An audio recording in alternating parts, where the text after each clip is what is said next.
For the first time in the history of Goa basketball, we are having two leagues, one after another. Okay, the first one is the B Division League, which we are starting from this Sunday.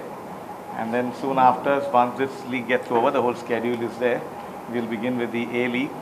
And there is also another league coming up of the inter-school done along with BFI, starting already in the middle of June. Then we are sure that every Sunday you have at least something that happens. Okay, so with the present system, we've worked out something that will go on till October.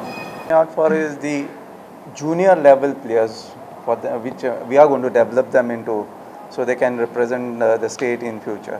So what we are trying to look out is for the younger talents. This is the motive behind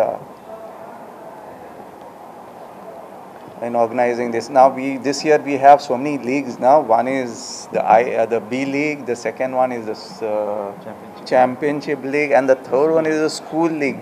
An opportunity for the weaker teams to play basketball more. The tournaments that are being held, there are seasoned teams which do well, but there are weaker teams or the youngsters who don't get opportunity to play. They play the first game, they get a tougher team and they lose, and that's it.